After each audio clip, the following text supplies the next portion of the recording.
우리 동네 골목길에는 비가 오나 눈이 오나 낡은 리어카를 끌고 다니는 바보 영감이 하나 있었습니다.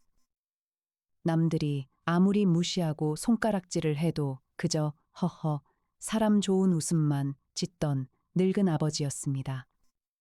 하지만 아버지가 돌아가시고 텅 빈 고물상에서 낡은 수첩 하나가 발견된 그날 잘난 자식들은 모두 바닥에 주저앉아 오열하고 말았습니다. 안녕하세요. 오늘 전해드릴 사연은 평생 피땀 흘려 모은 재산을 가로채고 자신을 싸구려 요양원에 버리려 한 아들에게 어떻게 할지 이제부터 그 기막힌 사연이 시작됩니다. 시작 전 구독, 좋아요는 좋은 영상을 만드는데 큰 도움이 됩니다. 뙤약볕이 유난히도 뜨겁게 내리쬐던 어느 여름날이었습니다. 평생을 남들이 버린 고물만 줍고 다니며 삼남매를 번듯하게 대학까지 보낸 아버지 덕배가 낡은 리어카 옆에서 조용히 숨을 거두었습니다. 평생 뼈가 부서져라 고생만 하던 아버지의 초라한 장례식장은 썰렁하기 그지없었습니다. 아휴, 진짜 돌아가실 때도 이렇게 사람 피곤하게 만드시네. 대기업 간부로 일하는 큰아들 상우는 상복을 입은 채 미간을 잔뜩 찌푸리고 있었습니다. 오빠, 목소리 좀 낮춰. 남들 들어. 그나저나 아버지 남기신 그 고물상 터는 어떻게 할 거야? 명품 가방을 무릎에 올려둔 둘째 딸 지연이 주변의 눈치를 보며 재산 이야기를 꺼냈습니다. 누나, 뭘 어떻게 해? 당연히 당장 부동산에 내놓고 팔아야지. 그 냄새나는 쓰레기장 꼴도 보기 싫어. 막내 아들 민수마저 거들며 아버지가 평생을 바친 고물상을 서둘러 처분할 생각뿐이었습니다. 이들 삼남매에게 고물상을 하며 동네에서 바보 취급을 받던 아버지는 그저 숨기고 싶은 부끄러운 존재였기 때문입니다. 우리 상훈이, 지연이, 민수야. 아비가 냄새나서 미안하다. 그래도 이거 팔아서 너희들 등록금 내야지. 허허. 생전 검게때 낀 손으로 꾸깃꾸깃한 지폐를 건네면서도 자식들 앞에서는 언제나 허허 웃던 아버지였습니다. 하지만 자식들은 그런 아버지의 사랑을 당연한 것으로 여기며 자신들의 성공만 조차 바쁘게 살았습니다. 장례식을 대충 마무리한 삼남매는 서둘러 아버지가 남긴 낡은 고물상으로 향했습니다. 냄새나는 것들 싹 다 버리고 땅부터 빨리 처분하자고. 여기 재개발 들어간다니까 땅값은 꽤 받을 수 있을 거야. 상훈이 코를 틀어막으며 아버지의 낡은 컨테이너 안을 헤집기 시작했습니다. 바로 그때 먼지가 뽀얗게 쌓인 매트리스 밑에서 두툼하고 낡은 검은색 가죽 수첩 하나가 툭 하고 떨어졌습니다. 먼지가 뽀얗게 쌓인 낡은 매트리스 밑에서 툭 하고 떨어진 것은 손때가 묻어 반질반질해진 검은색 가죽 수첩이었습니다. 어, 이게 뭐야? 아버지가 무슨 수첩을 다 숨겨 놓으셨대? 상우는 인상을 잔뜩 찌푸리며 바닥에 떨어진 수첩을 주워들었습니다. 오빠, 그거 혹시 아버지 숨겨둔 재산이나 땅 문서 적어둔 거 아니야? 빨리 펴봐. 에이, 평생 고물상 하던 양반이 무슨 숨겨둔 돈이 있다고 그래? 남한테 진 빚이나 안 적혀 있으면 다행이지. 콧방귀를 뀌던 민수의 퉁명스러운 말에도 불구하고 삼남매의 시선은 모두 상훈의 손에 들린 낡은 수첩으로 향했습니다. 상훈이 침을 꼴깍 삼키며 조심스럽게 수첩의 첫 장을 넘겼습니다. 그곳에는 삐뚤빼뚤하고 투박한 글씨체로 빼곡하게 무언가가 적혀 있었습니다. 이게 다 뭐야? 김씨 아저씨, 병원비 대납 300만 원? 앞집 슈퍼 할머니 밀린 월세 50만 원? 뭐? 아버지가 동네 사람들 돈을 대신 내줬다고? 말도 안 돼. 우리한테는 맨날 돈 없다고 앓는 소리만 하시더니 지연이 기가 막히다는 듯 언성을 높이며 수첩을 빼앗아 들었습니다. 수첩을 넘기면 넘길수록 기상천외한 지출 내역들이 쏟아져 나왔습니다. 부모 잃은 고아원 아이들의 낡은 교복값부터 홀로 사는 독거노인들의 추운 겨울철 연탄값까지 그야말로 동네의 모든 어려운 일들을 아버지가 남몰래 돕고 있었던 것입니다. 아, 진짜. 우리 아버지는 바보야, 바보. 평생 고물 줍고 남들 쓰레기 치우면서 번 돈을 생판 남들한테 다 퍼주다니. 이게 제정신이냐고. 막내 민수는 끓어오르는 화를 참지 못하고 발밑에 있던 빈 깡통을 매섭게 걷어찼습니다. 가만히 있어봐. 여기 뒷장에 또 이상한 게 있어. 무슨 차용증 같은 건데? 상훈의 다급한 말에 동생들이 다시 수첩 앞으로 고개를 들이밀었습니다. 수첩의 맨 뒷장에는 여러 장의 누런 차용증이 꼬깃꼬깃하게 접혀 있었습니다. 그런데 그 차용증의 내용이 무언가 이상했습니다. 이자율 0%? 기한은 갚을 수 있을 때까지? 아니 세상에. 이런 차용증이 어딨어. 이건 그냥 돈을 거저준 거잖아. 삼남매는 아버지가 동네 사람들에게 철저하게 사기를 당했다고 확신했습니다. 안 되겠다. 이 돈들 우리가 다 받아내야 해. 이거 다 우리한테 물려줄 유산이잖아.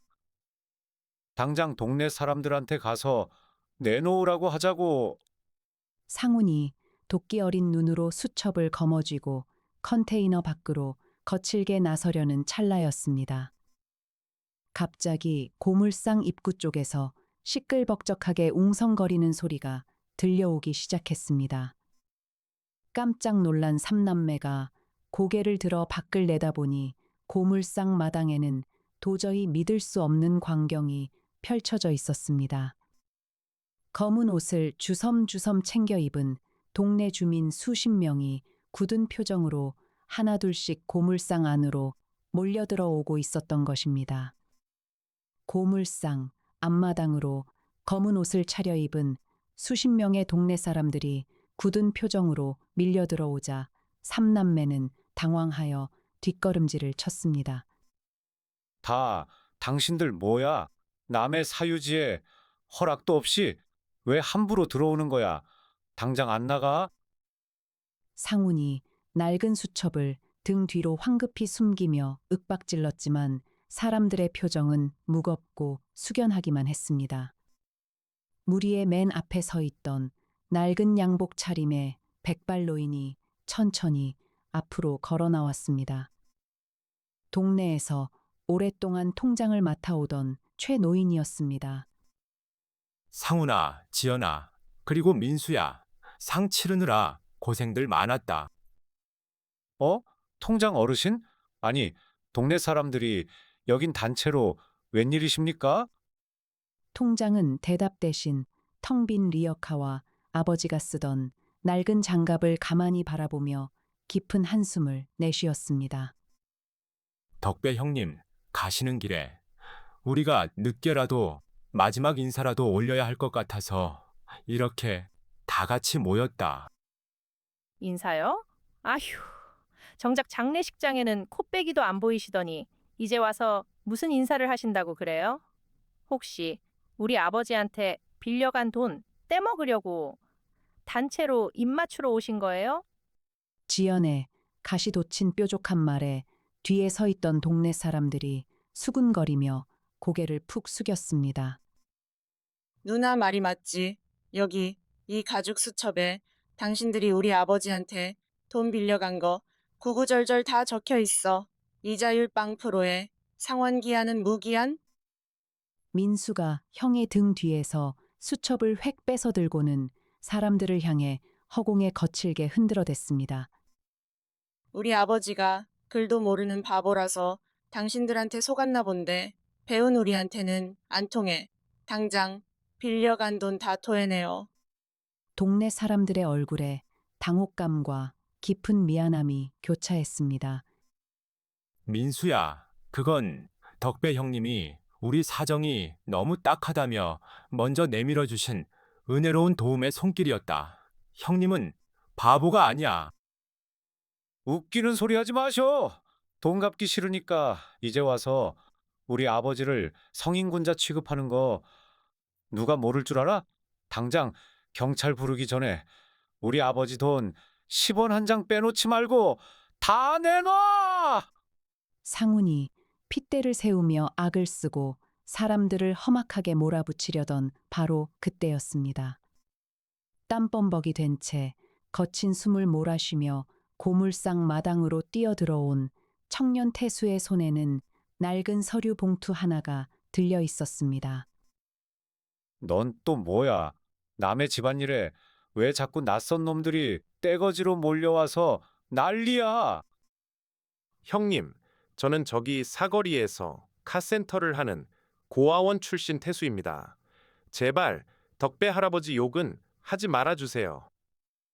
태수가 숨을 헐떡이며 떨리는 손으로 가져온 서류 봉투를 상훈의 눈앞에 불쑥 내밀었습니다. 봉투 안에서 쏟아져 나온 것은 동네 사람들의 이름이 빼곡하게 적힌 수십 개의 낡은 통장들이었습니다. 뭐야 이건? 우리 아버지가 동네 사람들한테 돈 빌려주고 받은 담보 통장들이야? 안에 땡전 한 푼 없는 깡통 계좌들이겠지. 아닙니다. 할아버지께서 저희에게 조건 없이 빌려주셨던 돈은 저희를 살린 동아줄이자 생명줄이었습니다.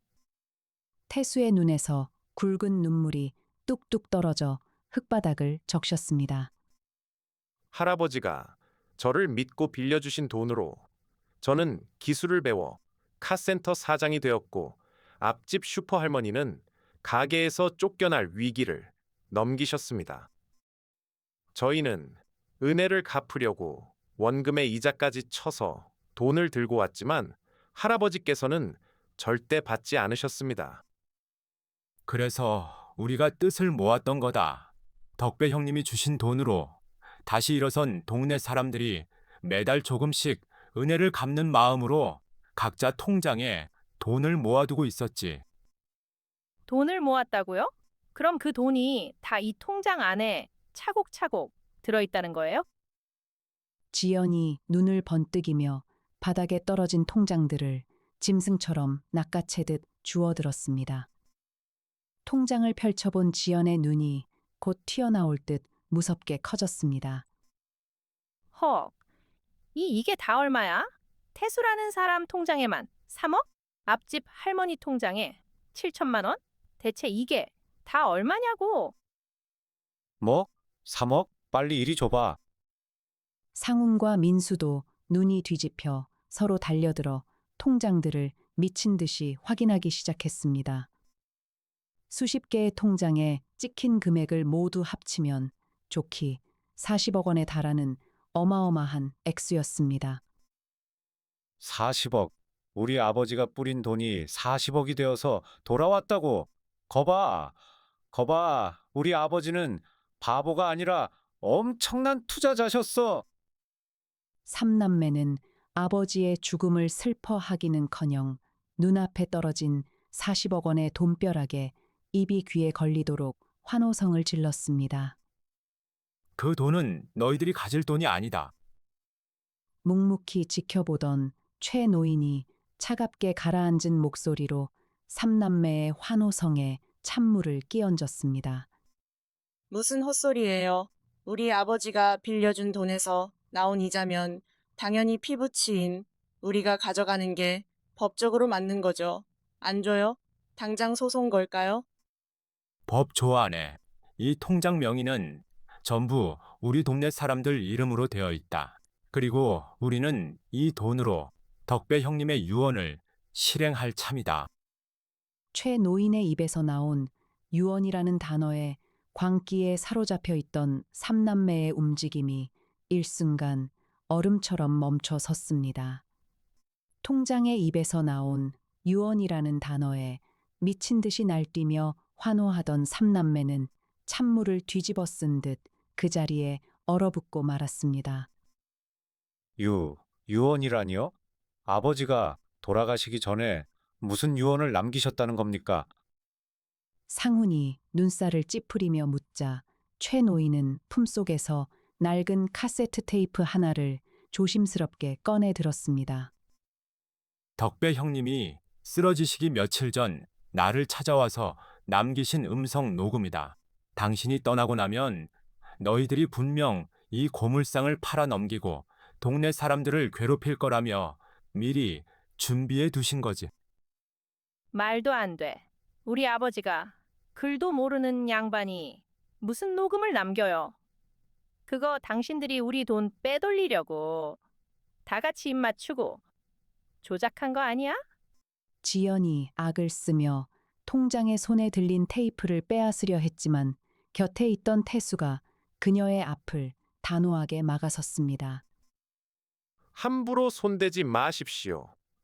이 테이프는 덕배 할아버지의 마지막 진심이 담긴 유품입니다. 태수는 고물상 한 구석에 버려져 있던 낡은 카세트 라디오를 찾아와 조심스럽게 테이프를 넣고 재생 버튼을 눌렀습니다. 치지직거리는 거친 잡음과 함께 곧이어 낯익고 투박한 목소리가 고물상 마당에 울려 퍼지기 시작했습니다. 아, 최 통장, 녹음 잘 되고 있는 건가? 스피커에서 흘러나오는 죽은 아버지의 생생한 목소리에 삼남매는 꿀먹은 벙어리가 된 채 라디오만 멍하니 바라보았습니다. 우리 상훈이, 지연이, 민수야. 너희들이 이 녹음을 듣고 있을 때쯤이면 아비는 아마 이 세상에 없겠지. 평생 고물만 줍고 다녀서 냄새 난다고 참 많이도 구박했는데. 그래도 내 배 아파 낳은 새끼들이라 아비는 밉지가 않구나. 아버지의 다정하고 쉰 목소리가 텅 빈 고물상을 따뜻하게 채웠지만 삼남매의 표정은 여전히 돈에 대한 탐욕으로 일그러져 있었습니다. 아, 진짜. 쓸데없는 감성팔이 그만하시고 그 통장에 든 40억을 누구한테 준다는 건지나 빨리 말씀하시지. 민수가 신경질적으로 짜증을 내는 순간 테이프 속 아버지의 목소리가 일순간 무겁고 단호하게 바뀌었습니다. 아비가 동네 사람들에게 빌려준 돈은 내 돈이 아니라 이 동네 사람들의 땀과 눈물이다. 그 돈을 모아둔 통장들은 전부 동네 사람들 이름으로 되어 있으니 너희들은 절대 그 돈을 욕심내지 마라. 그 말에 돈벼락을 꿈꾸던 삼남매의 얼굴이 순식간에 새하얗게 질려버렸습니다. 하지만 내 자식들이 아비를 원망할까봐 조건 하나를 남겨두려 한다. 아버지의 입에서 조건이라는 말이 나오자 상훈과 동생들은 마른 침을 삼키며 귀를 쫑긋 세웠습니다. 만약 너희 셋이 아비가 평생을 바친 이 고물상에서 딱 한 달 동안만 아비가 하던 대로 남의 쓰레기를 줍고 일을 한다면 그 통장에 든 돈의 절반을 너희들에게 주도록 마을 사람들에게 부탁해 두었다. 무엇이 한 달 동안 쓰레기를 주우라고? 넥타이를 메고 대기업 간부로 살아온 상훈에게 그것은 돈을 주지 않겠다는 말보다 더 끔찍하고 치욕스러운 조건이었습니다.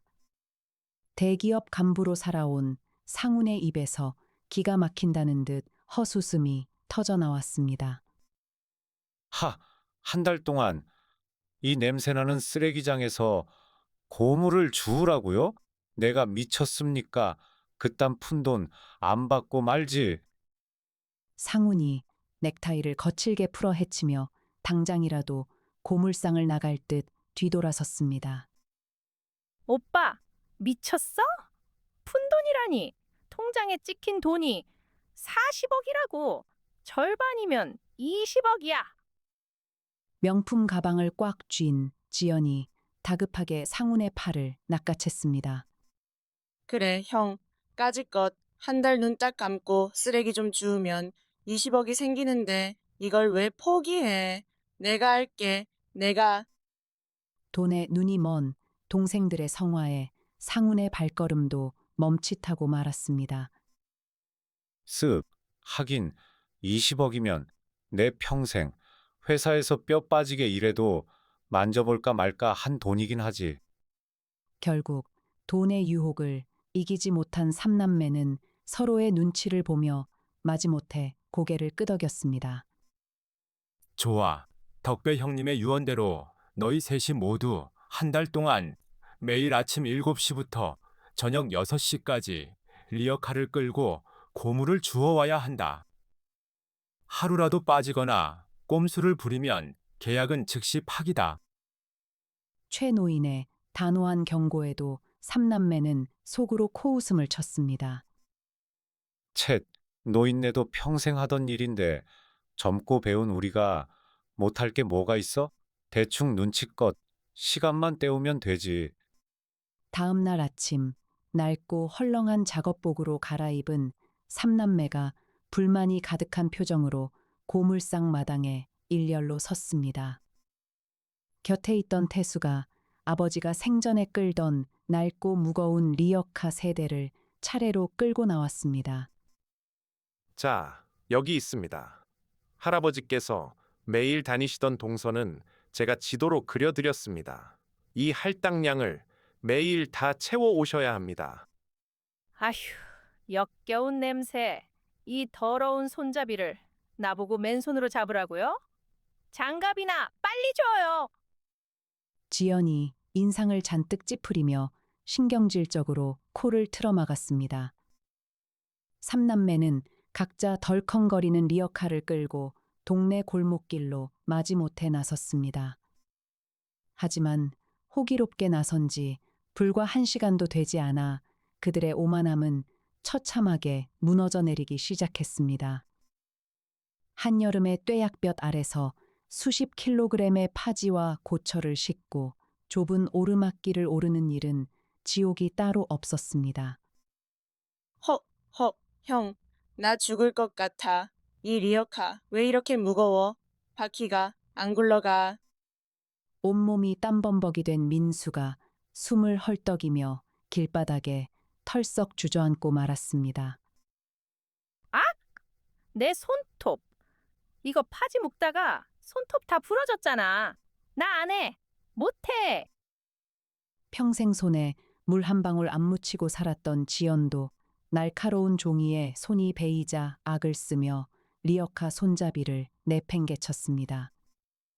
젠장, 그 바보 영감탱이는 대체 이런 미친 짓을 어떻게 평생 하고 산 거야? 상훈 역시 허리가 끊어질 듯한 고통에 짐더미에 기대어 거친 숨을 몰아쉬었습니다. 40억이라는 돈의 무게보다 아버지가 평생 견뎌온 리어카의 무게가 훨씬 더 참혹하게 그들의 뼈를 때리고 있었습니다. 가마솥처럼 끓어오르는 한여름의 아스팔트 위에서 삼남매는 짐을 절반도 채우지 못한 채 길바닥에 널브러지고 말았습니다.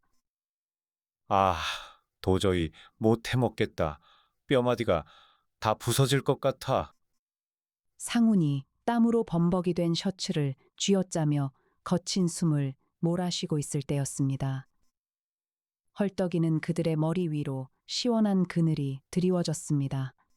즉 평생 팬들만 굴리던 고운 손으로 그 무거운 고철 덩어리가 쉽게 들어지겠노.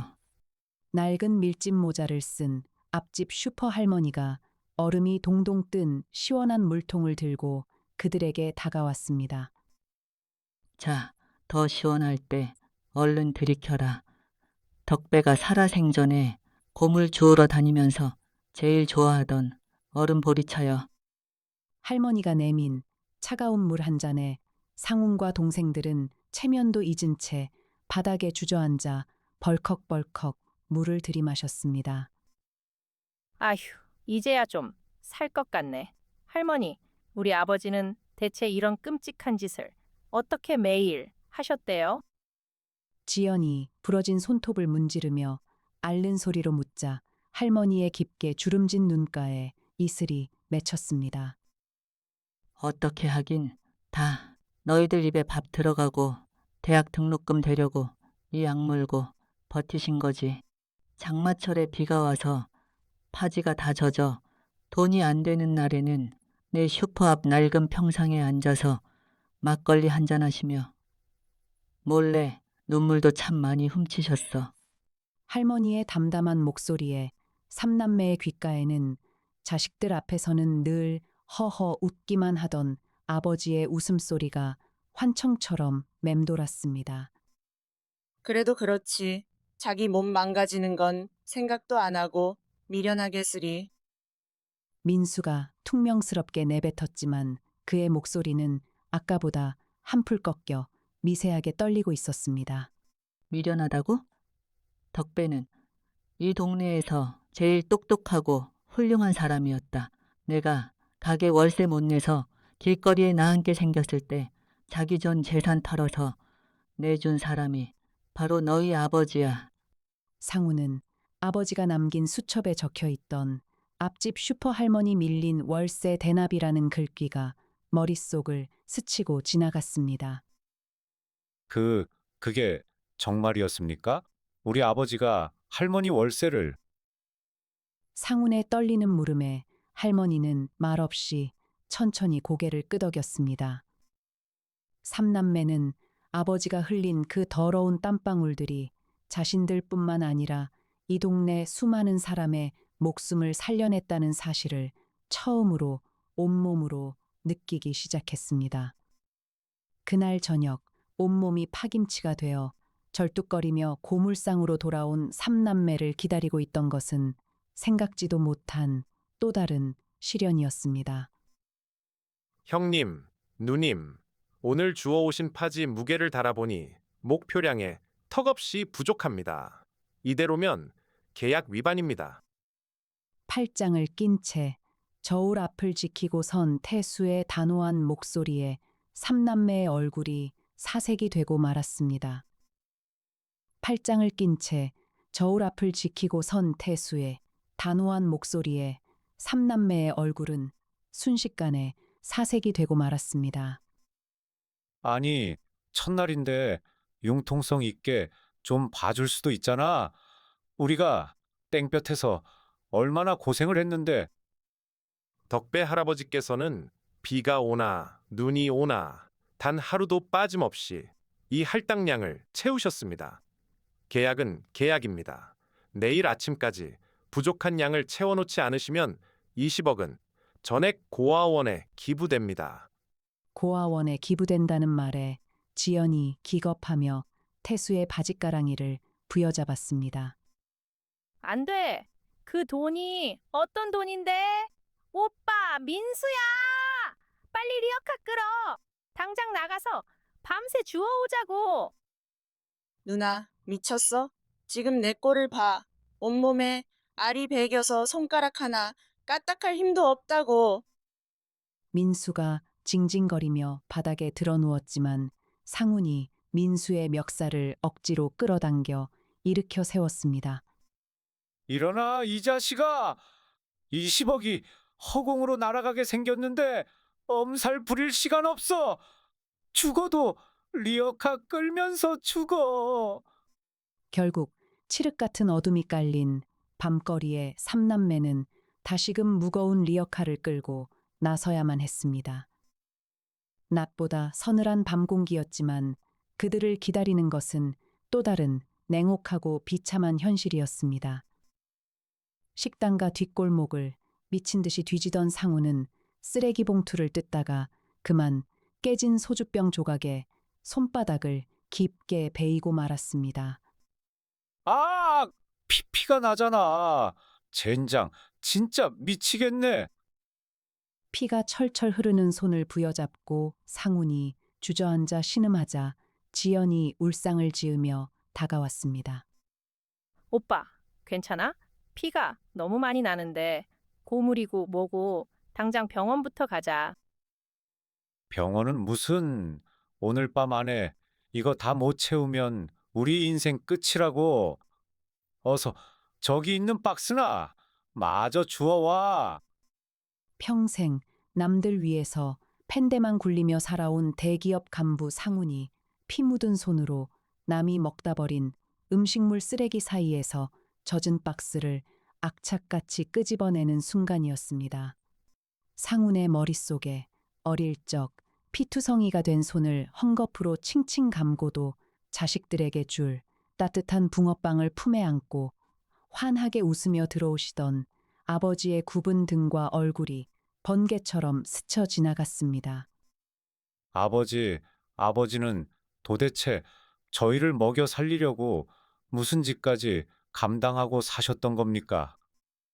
오직 20억이라는 돈을 위해 시작한 억지 노동이었지만 그 처절한 고통의 밑바닥에서 삼남매는 비로소 평생을 부끄러워하고 외면했던 아버지의 진짜 땀방울과 눈물겹게 마주하고 있었습니다. 밤이 깊어갈수록 덜컹거리는 낡은 리어카 소리 사이로 삼남매의 억눌린 훌쩍임이 골목길을 조용히 적시고 있었습니다. 피투성이가 된 손을 부여잡고 짐승처럼 오열하는 상훈의 모습에 지연과 민수도 결국 참았던 눈물을 터뜨리고 말았습니다. 오빠, 나도 이제 한계야. 아버지는 어떻게 십수년을 매일같이 이러고 사셨어.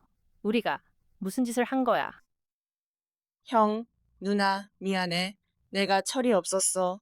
그깟 20억이 뭐라고. 우리 아버지가 평생 피눈물 흘리며 번 돈인데 우리가 무슨 자격으로 그걸 탐내. 돈에 눈이 멀어 서로를 헐뜯고 원망하던 삼남매는 악취가 진동하는 컴컴한 쓰레기장 한가운데서 서로를 부둥켜 안고 밤이 새도록 목 놓아 울었습니다. 그들의 뜨거운 눈물은 단지 유산을 잃을까봐 두려운 마음이 아니라 평생 자신들을 위해 몸이 부서져라 희생한 아버지에 대한 뼈저린 후회와 죄책감이었습니다. 다음 날 아침 퀭한 눈으로 고물상에 돌아온 삼남매의 낡은 리어카에는 밤새 악착같이 주워 모은 파지와 고철이 산더미처럼 실려 있었습니다. 형님, 목표량 정확히 채우셨습니다. 정말 고생하셨습니다. 저울 눈금을 확인한 태수의 말에도 삼남매는 예전처럼 기뻐하거나 거드름을 피우지 않았습니다. 그들은 묵묵히 수십 킬로그램의 짐을 내리고 다시 피 묻은 낡은 장갑을 낀 채 말없이 리어카를 끌고 나섰습니다. 그렇게 하루, 이틀, 일주일이 지나면서 삼남매의 모습은 눈에 띄게 달라지기 시작했습니다. 번지르르 하던 대기업 간부의 거만함도 명품 가방을 뽐내던 사치도 모두 사라졌습니다. 그 자리를 채운 것은 아버지처럼 굽은 등과 거칠게 갈라진 손, 그리고 낡은 골목길 이웃들을 향한 따뜻한 눈인사였습니다. 할머니, 오늘 날씨가 참 덥죠? 무거운 거 들지 마시고 시원한 물 한 잔 드시고 하세요. 오냐, 상훈이 너도 뼈약볕에 고생이 참 많다. 가만 보니 이제야 영락없는 네 애비 모습이구나. 상우는 앞집 슈퍼 할머니가 건네는 시원한 보리차 한 잔에 세상을 다 가진 듯한 맑고 환한 웃음을 지어 보였습니다. 비록 몸은 천근만근 무거웠지만 그들의 마음 속에는 그동안 잊고 살았던 가족애와 이웃 간의 끈끈한 정이 다시금 싹트고 있었습니다. 그리고 마침내 약속했던 지옥 같았던 한 달의 마지막 날이 밝았습니다. 삼남매는 마지막 리어카를 나란히 끌고 고물상 마당으로 들어섰습니다. 마당에는 최 노인과 태수를 비롯한 동네 사람들이 모두 모여 땀에 흠뻑 젖은 그들을 따뜻한 눈빛으로 기다리고 있었습니다. 상훈아, 지연아, 민수야, 한 달 동안 정말 고생 많았다. 이제 약속대로 형님이 남기신 진짜 유산을 너희들에게 넘겨줄 때가 되었구나. 고물상 마당에 모인 동네 사람들의 따뜻한 시선 속에서 최 노인이 두툼한 서류 봉투 하나를 상훈의 거칠어진 손에 쥐어주었습니다. 자, 받아라. 덕배 형님이 너희들이 한 달을 무사히 버티면 주라고 하셨던 통장들의 절반이다. 자그마치 20억 원이 넘는 큰 돈이지. 한 달 전만 해도 이 돈을 차지하기 위해 짐승처럼 으르렁거리던 삼남매였습니다. 하지만 상우는 서류 봉투를 열어보지도 않은 채 가만히 고개를 저으며 봉투를 다시 최 노인에게 내밀었습니다. 어르신, 저희는 이 돈을 받을 자격이 없습니다. 아니, 처음부터 저희 돈이 아니었습니다. 맞아요. 어르신, 저희가 한 달 동안 뼈저리게 깨달은 건 이 돈이 아니라 아버지가 흘리신 피땀과 동네 사람들을 향한 따뜻한 마음이었습니다. 저희는 이제 아버지가 남겨주신 이 고물상만 있으면 됩니다. 여기서 아버지처럼 땀 흘리며 살겠습니다. 그 돈은 원래 주인인 동네 분들과 고아원 아이들을 위해 써주세요. 삼남매의 진심 어린 거절에 지켜보던 동네 사람들의 눈시울이 붉어졌습니다. 허허, 덕배 형님, 하늘에서 보고 계시오? 형님 자식들이 드디어 진짜 사람이 되었소. 최 노인은 하늘을 우러러보며 껄껄 웃음을 터뜨렸고 태수를 비롯한 사람들도 일제히 환호하며 삼남매의 어깨를 따뜻하게 두드려 주었습니다. 형님, 누님, 정말 멋지십니다. 앞으로 이 고물상 일은 제가 틈나는 대로 열심히 돕겠습니다. 태수가 활짝 웃으며 상훈의 손을 굳게 맞잡았습니다. 대기업 간부의 번지르르한 명함도 명품 가방의 허영심도 모두 버린 삼남매였지만 땀과 흙먼지가 묻은 그들의 얼굴은 세상 그 누구보다 눈부시게 빛나고 있었습니다. 낡고 냄새나는 고물상은 이제 더 이상 부끄러운 쓰레기장이 아니었습니다. 바보 아버지가 평생을 바쳐 일구어낸 가장 위대한 사랑의 유산이자 삼남매가 새롭게 시작할 희망의 터전이 되었습니다. 하늘에서는 낡은 리어카를 끌며 허허 웃던 아버지의 미소가 세상을 환하게 비추고 있는 듯했습니다. 오늘 사연 어떻게 들으셨나요? 돈에 눈이 멀어 평생 희생만 하신 아버지를 원망했던 자식들이 고된 노동을 통해 비로소 그 크신 사랑을 깨닫게 된 참으로 감동적인 이야기였죠. 돌아가신 후에도 자식들이 바른 길로 가기를 바라며 마지막 시련을 남기신 그 위대한 아버지의 사랑에 가슴이 참 뭉클해집니다. 사연이 마음에 드셨다면 구독, 좋아요 부탁드립니다. 다음 사연도 기대해 주세요.